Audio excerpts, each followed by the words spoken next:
Bonjour à tous et bienvenue dans Chronique d'en haut. J'ai le plaisir aujourd'hui de vous accueillir au cœur de l'un des massifs les plus beaux de notre région. Je suis sur l'un des sommets du Cantal, ce magnifique volcan le plus grand d'Europe. À ce moment précis où l'hiver hésite avec le printemps, le vert et le blanc, Chronique d'en haut, c'est parti.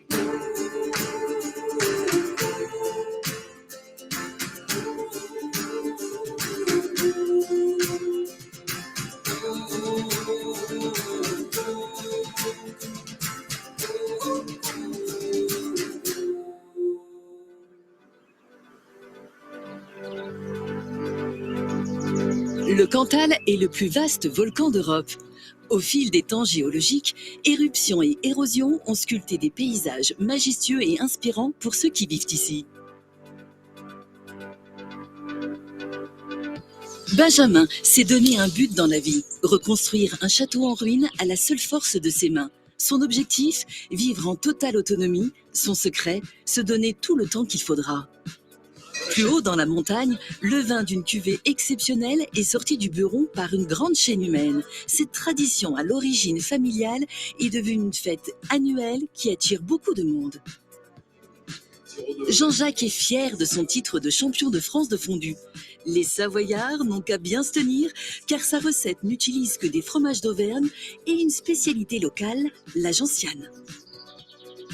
Mais pour commencer, on retrouve Damien au col du Pertus. Ce Cantalien est un amoureux des paysages volcaniques, mais aussi du froid, dont il vante les vertus pour la santé et le mental. Pour lui, se baigner dans l'eau gelée peut être bénéfique, mais osera-t-il défier le vent glacial ? Dis-moi Damien, tu nous emmènes où là? Alors là, je t'amène vraiment dans un coin caché. Ouais. On va avoir un point de vue terrible sur les monts du Cantal. Une vue à 360, au milieu de nulle part. Et c'est pas un endroit très connu. Pas du tout, on est hors sentier, on est hors GR. Ouais. Là, on sort un peu de la forêt, de hêtres, et on commence à avoir une bonne vue sur le massif. Ce qu'il y a d'impressionnant, en fait, quand on regarde une carte en relief de la France, c'est qu'on voit le département du Cantal. C'est que ce département qui est un volcan, Le plus grand volcan d'Europe, voilà. Mais quand on regarde, on dirait une route vélo avec des vallées comme ça concentriques. Ouais, exactement. Exactement. Tu vois, quand on voit ces plateaux enneigés, à cette saison d'ailleurs, on imagine qu'on puisse se balader comme on le fait là, sur de la neige. Exactement. Pareil. Ouais. Ça fait envie, hein. Ça fait envie, c'est la tranquillité, c'est la sérénité. Et un peu la solitude aussi. En tout cas, cette saison. Un bon côté. Ouais. Bon, et ben on va continuer. On est parti.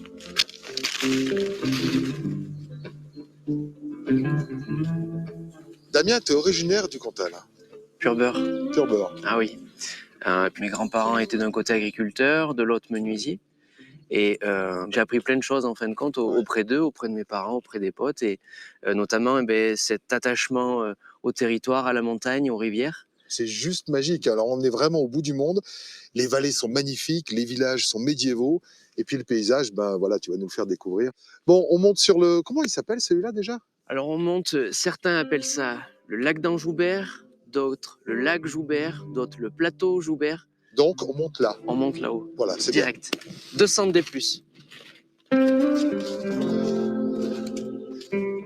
On est déjà un peu dans le sud-ouest. Vous dites chocolatine par exemple ici. On dit chocolatine, comme on dit croissant. Ouais. Et surtout pas pain au chocolat. Ben voilà, comme dans le sud-ouest. Exactement. Mais c'est vrai qu'on n'est pas très loin de l'océan à vol d'oiseau, 250 km. On est plus proche de Bordeaux et de Montpellier que de Lyon. Alors là, Damien, c'est incroyable. Ah ben on y est. Ah ouais. Non mais franchement, on a l'impression d'être sur le toit de quelque chose alors qu'on est seulement à 1500 mètres d'altitude.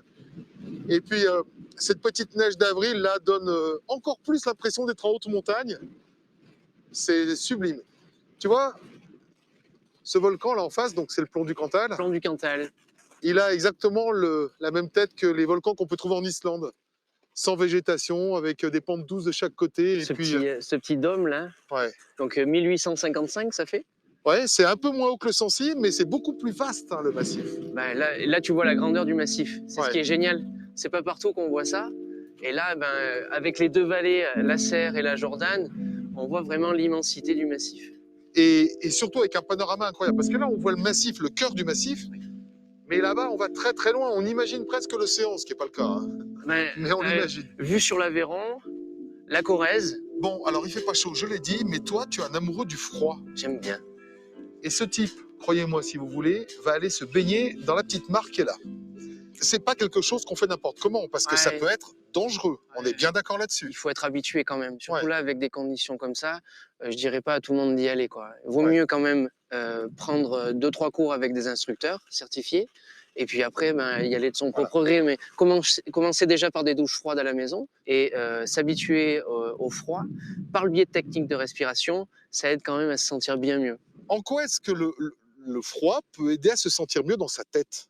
Alors déjà, dans les stages, il y a beaucoup de migraineux. Ensuite, il y a des gens qui sont bien plus malades et qui, malheureusement, savent que ça ne va pas les guérir, mais par contre, pendant 3 jours ou 5 jours, ben, ils vont venir profiter de tous ces paysages, de respirer dans des lieux, totalement, improbables et ça va leur permettre d'oublier un petit peu tout ça. Parce que là, il fait -4 avec du Ouais, vent, le on est bien ressenti au est de -4. -10, hein. Ouais. Mais de là à aller se baigner dans de l'eau gelée quand même.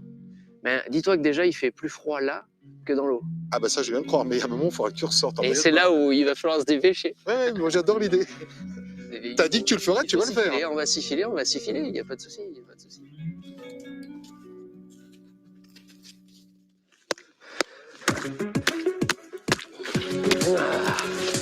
Allez,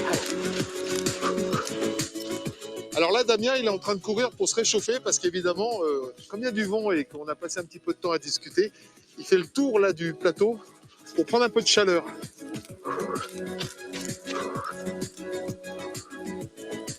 bien préparer les affaires pour quand on sort. Et rien que de le voir comme ça, en caleçon, par cette température et ce vent, bah je dis bravo. Waouh! C'est parti. Waouh! Ah! Oh là là. Ah, t'es bien. Là, c'est vrai que c'est beau, hein. Je vais prendre une photo.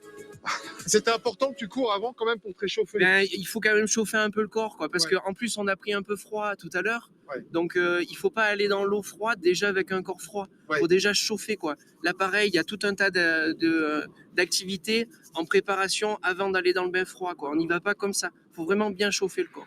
Oh, il me fait froid, rien qu'à le voir. Et nous, on va passer de l'autre côté de la montagne et on va aller se réchauffer lors d'une fête un petit peu particulière. C'est un viticulteur qui habite dans la région, qui a l'habitude de faire vieillir son vin dans un buron et tous les premiers lundis du mois d'avril, il le sort, son vin. Mais alors, c'est une grosse fête avec de la musique, avec des tas de gens et on va y aller. Et là-bas, au moins, il fait chaud.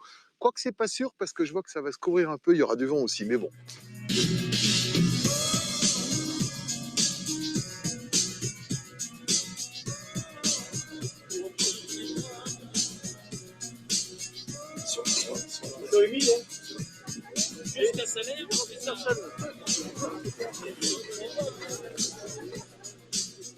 Pierre, en fait, l'Auvergne est une terre viticole depuis très longtemps et ça, on ne le sait pas toujours. Oui, c'est un très vieux vignoble. Un vignoble qui avait quasiment disparu. Et pourquoi il avait disparu, ce grand vignoble? C'était le troisième de France Oui, il y a c'est très longtemps. ouais, le phylloxéra. Alors, ta famille est dans le vin depuis 5 générations. 5 générations, 1885. Donc là, on n'est pas à l'endroit où on fait les vignes, mais on est à l'endroit où le vin vieillit, dans un buron en altitude. Ça vient d'où cette histoire-là? Mon grand-père, qui était de l'Haute-Vallée, derrière la vallée de Mandaille, avait pour habitude d'enterrer des bouteilles tous les automnes. Et tout le monde se souvient dans cette vallée que le vin qui avait passé, qui avait été enterré par mon grand-père, se bonifiait avec l'altitude, avec l'hydrométrie, avec la pression atmosphérique, enfin, tous ces éléments qui font que le vin évolue différemment. Voilà. Et c'est cette histoire qu'on raconte avec le buron de Jean-Pierre Lallet, la légendaire. Est-ce que c'est seulement une question d'altitude ou d'atmosphère pour faire vieillir le vin? Le fait qu'il soit dans un buron à cette altitude, ça change quoi? Ces burons servent, et servaient, et servent encore d'ailleurs, à faire du fromage pendant tout l'été.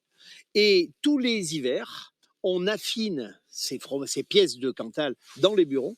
Et la légendaire s'affine dans le bureau.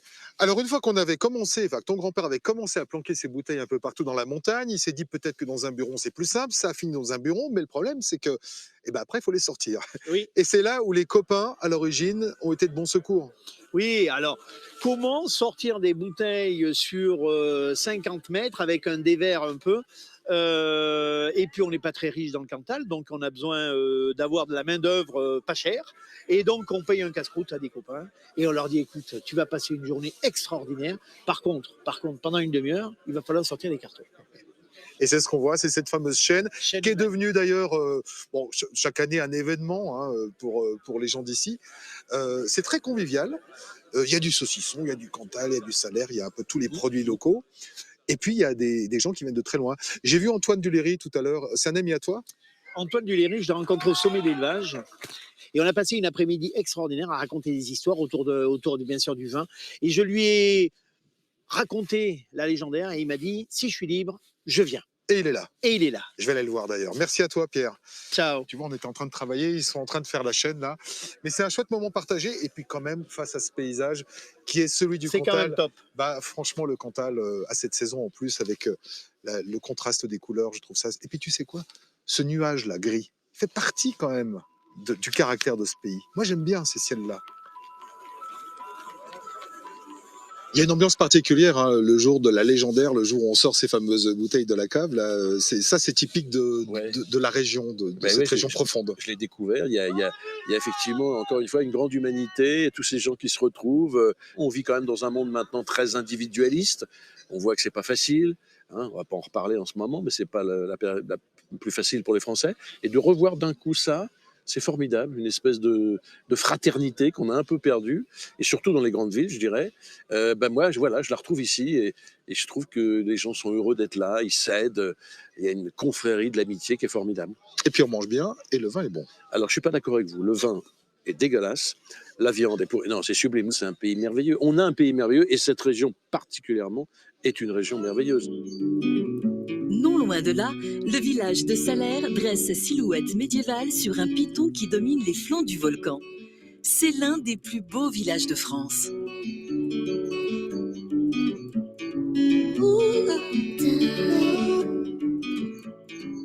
Célèbre pour son fromage éponyme, Salaire est aussi connu pour ses ruelles étroites, ses maisons en pierre de lave et son panorama sur la montagne. Ce village classé est au départ de nombreuses balades menant vers les hauts plateaux, à la découverte de ces fameux burons qui donnent une âme si particulière au paysage volcanique. Construits en pierre sèche typique des montagnes, les burons étaient utilisés autrefois comme des fermes d'altitude où l'on produisait le fromage en été. Et parmi ces burons, certains ont été transformés soit en gîte, soit en restaurant. Et c'est le cas de celui de Bulle de Salaire, qui est tenu par Francesca et Arnaud. Et je vais rencontrer dans cet endroit qui est pas très loin de Aurillac, d'ailleurs sur les derniers contreforts du volcan, un ami cher que je viens voir à chaque fois que je vais dans le Cantal.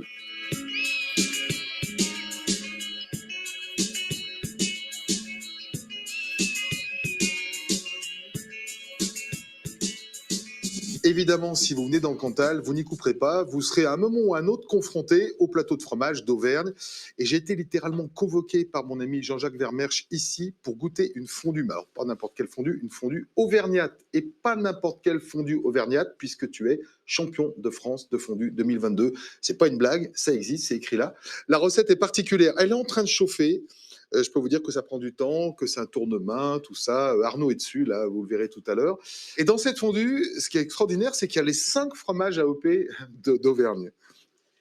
Le Cantal, l'Auvergne est un plateau de fromage. Et oui.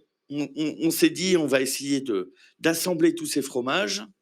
Et c'est pas si simple que ça. Bah oui, parce qu'il y en a qui ont plus de goût, moins de goût. Il y a même le bleu ça d'Auvergne. file, il faut que c'est du goût, mais Ouais. pas trop non plus, parce que voilà, tout ça, il faut que ce soit harmonieux. Ouais. Voilà. On connaît les 5 appellations d'origine protégée du Cantal. Donc il y a le Salaire, le Cantal, le Saint-Nectaire, la Fonte d'Ambert et le Bleu d'Auvergne. C'est un sans faute. Voilà. Et il y en a un de plus, par contre. Ah oui, alors ça, c'est la tome fraîche. C'est le petit bébé du Cantal, Ouais. avant qu'il fasse Cantal. Et on l'utilise, alors là, c'est une petite filouterie pour faire filer. Et puis un autre secret quand même. Tu disais tout à l'heure que tu es liquoriste, et donc il y a une petite pointe de liqueur de gentiane. On a tout simplement remplacé le vin blanc par de la gentiane. Ah, il n'y a pas de vin blanc. Pas du tout. Ah, mais vous êtes bizarre quand même. Alors, l'idée est bizarre, mais le résultat est fantastique. Donc c'est une fondue sans Beaufort, sans comté et sans vin blanc. On compte pas chez les Auvergnats. C'est sans compter qu'on fait la fondue. Et à côté de la liqueur de gentiane, il y a ce petit pot là avec je sais pas quoi dedans. Ah, le secret du chef. C'est de la farine de lentilles blondes de la Planaise. Ça va donner de l'onctuosité. Ouais. Voilà. Après, j'imagine quand même qu'en fonction des différents goûts des fromages, hein, le bleu, il a plus de goût, il faut pas trop en mettre parce que sinon ça va être saturé. La recette express, c'est 75 grammes de bleu, des deux. D'accord, 75 de fourme, 75 de bleu d'Auvergne. Ouais. Et après 150 grammes de chacun des autres fromages. On incorpore par paire d'abord les bleus, Ouais. ensuite Saint-Nectaire et Tome fraîche, et on termine par Cantal et Salaire. Voilà. Donc il y a quand même un petit savoir-faire. Hein. Alors oui, au départ, on n'oublie pas d'avoir mis la gentiane par contre. Et il n'y a pas d'ail. Il n'y a pas d'ail. Et pourquoi il n'y a pas d'ail? Parce qu'il n'y a pas d'ail dans le Cantal. Ah ben voilà, c'est pour ça. C'est tout. C'est Auvergnate. On est vraiment sur une recette pure terroir. On a fait différent et c'est pour ça que d'ailleurs qu'elle a un goût différent. Et je pense qu'Arnaud a bientôt fini. Et puis nos camarades là qui sont derrière les caméras vont la goûter aussi. Hein. Et là voilà cette fameuse fondue qu'Arnaud nous amène. La fondue auvergnate aux 5 fromages AOP. Ben, quand on dit que ça file droit. Hein. Bah, ça file. Voilà. Voilà. Elle est parfaite. Et moi, je vais la goûter aussi. Ouais. Et c'est léger. Franchement, c'est hyper bon. Tu as bien travaillé. Oui. Arnaud, content de la recette?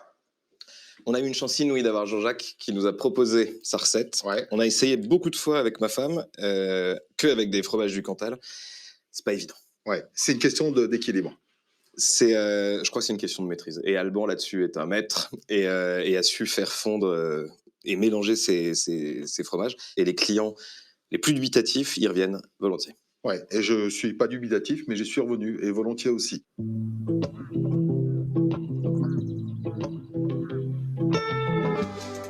Alors, ils ne mettaient pas des fenêtres dans les burons. Ah non, c'est des caves semi-enterrées pour faire vieillir les fromages. Dis-moi, on a mangé du fromage local, on a mangé de la viande locale, et pour toi, c'est important. Tu viens pas de loin, tu as envie de les voir courir dans les prés, là, les animaux. Ah non, c'était vraiment tout le concept, c'était de vendre notre propre viande. Ouais. Et on va aller rejoindre Laurent. On est associés sur toute l'exploitation. D'accord.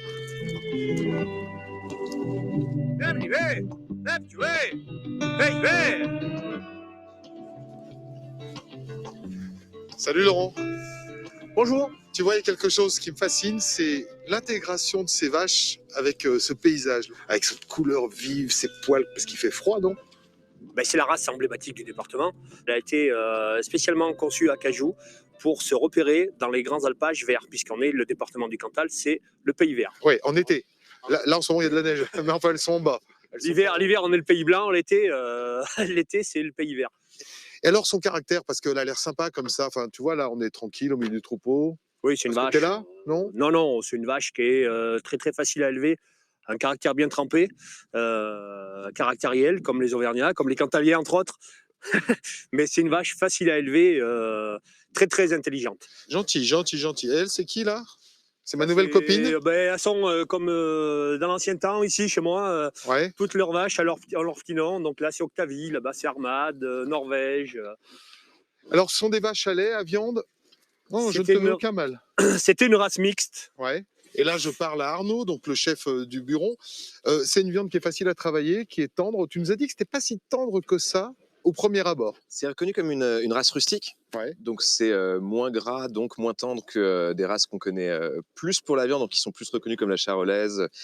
Mais si on la fait maturer, nous on le fait 8 semaines au maximum, ça dure de 6 à 8 semaines. Pour les arrières, c'est-à-dire pour les parties les plus nobles, on arrive à une vraie tendreté. Ouais. Et l'avantage de la salaire, c'est qu'elle a un super goût. Aujourd'hui, c'est la race du 21e siècle, puisque avec tout l'enjeu agro-environnemental qu'on a, aujourd'hui les notions d'environnement, c'est une vache qui a toute sa place. Merci à tous les deux. C'était un bon moment passé. Et puis maintenant, on va aller voir quelqu'un de très original. Je vous en dis pas plus, vous allez comprendre.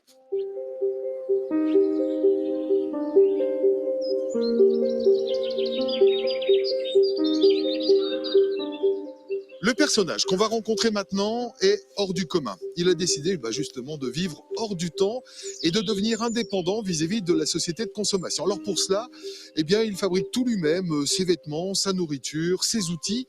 Et comme si ça ne suffisait pas, il a décidé de retaper les ruines d'un vieux château du XVIIe siècle, ici perdu dans la campagne cantalienne. Alors comme il n'a pas de voiture, c'est en calèche qu'il va venir me chercher pour m'emmener chez lui et nous faire découvrir ce mode de vie original.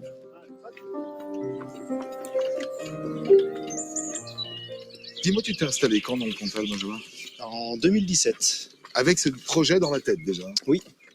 Moi, ça faisait 4 ans que je cherchais un lieu comme ça pour m'installer, lui redonner vie et puis vivre à ma manière. Donc ça, c'est ton moyen de déplacement ici? Ouais. Évidemment, c'est un petit peu moins rapide qu'une voiture. En revanche, là, tu vois, on est bien, il y a du soleil. Ça grimpe. Et comment elle s'appelle, elle? Iroise. Iroise des Puits. Elle est très sympa, c'est un fjord. Hein. Elle est adorable. Donc, tu as trouvé cette ruine de château? Oui. Qui est juste là. Voilà. Le principe même, c'est pas d'avoir un château fini. Moi, c'est vraiment de le restaurer. Et c'est ça qui me plaît. Et peu importe le temps que ça prendra, j'y vais au jour le jour et petit à petit. Et c'est ça qui me fait plaisir. Ouais. Alors, on va aller voir ça de plus près. Mais quand on le voit d'ici, on se dit qu'il y en a pour un petit moment quand même.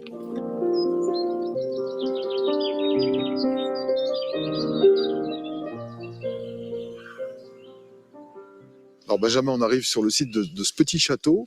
Mais pour l'instant, ton château à toi, c'est ça. Ouais, en fait, j'ai quand même habité pendant 5 ans dans les ruines là-bas. Ouais.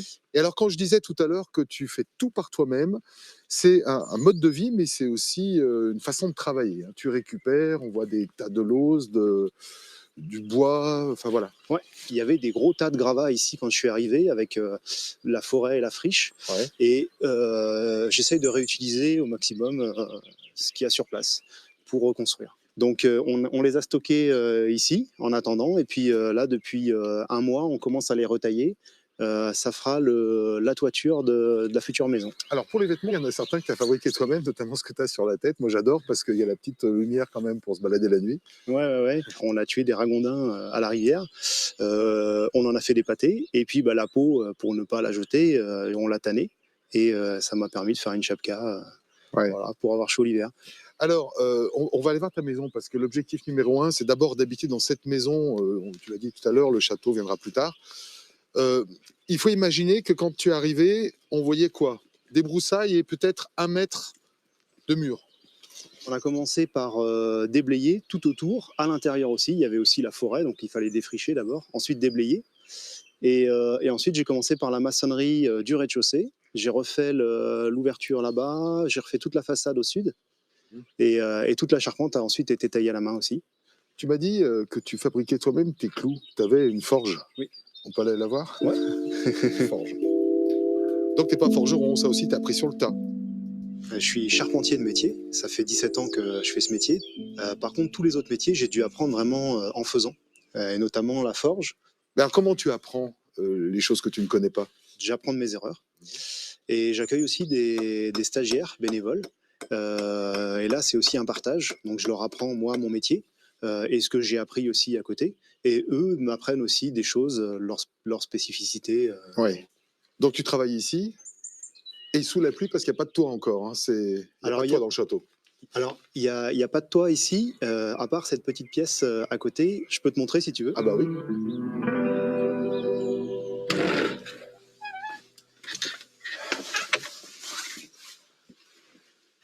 Alors là, oui, là c'est la pièce du château. C'était de la terre battue au sol, donc j'ai refait les tomates. Tu te sens châtelain ici? Je suis propriétaire, mais je me sens plutôt comme le gardien, le responsable. Moi, je suis juste de passage.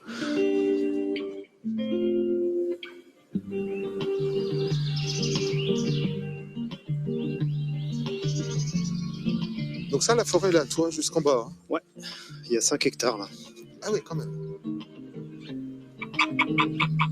Alors c'est vrai que c'est un endroit très calme, où on ressent, quand on a passé un peu de temps avec toi, que la vie s'écoule à un autre rythme. Et c'est ça finalement la clé de tout ce que tu fais, prendre le temps.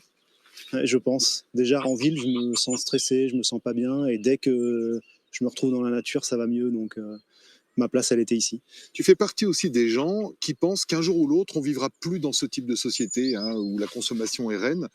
Et je sais, parce que tu me l'as dit, ce jour-là, moi, je saurais m'en sortir. Ouais, je pense que l'avenir, il va vers, ça va. S'il y a des choses qui vont changer prochainement, moi j'en suis persuadé. Et effectivement, on va quitter ce système de consommation et on va revenir un petit peu plus vers ce qu'on faisait différemment, mais ce qu'on faisait il y a quelques décennies, quelques siècles. Est-ce que c'est ça qu'on appelle le survivalisme? Ouais, on peut me voir comme un survivaliste d'une certaine forme. J'aime pas trop ce terme, mais ça me correspond un peu. Quand on pense survivalisme, on pense à des gens un peu reclus sur eux-mêmes, alors que toi, tu es très ouvert, tu aimes parler avec les gens, tu aimes faire partager ta façon de vivre, ta passion pour qu'on comprenne un petit peu ce mode de vie. Voilà, exactement. Je partage avec les stagiaires que je reçois. Et puis, quand j'ai des curieux qui viennent aussi, ils se pointent à mon portail, et ben, je les fais venir et je leur explique comment je vis. Et puis, je leur fais aussi une visite du château. Tu es dans l'échange, en fait. Dans l'échange, ouais. Merci à toi, Benjamin, pour ce moment de quiétude partagée. Et Merci, puis, si vous avez envie de découvrir le Cantal, je ne saurais que trop vous y encourager. C'est vraiment une région magnifique, très sauvage, très nature. On se retrouve, si vous le souhaitez, la semaine prochaine. Et d'ici là, toujours si vous le souhaitez, on peut discuter ensemble avec l'équipe de l'émission sur les réseaux sociaux. Excellente semaine à tous. Ce mec est dingue. Donne de la voix, Amélia. Oui, mais calme-toi. Et tout à fait... Merde.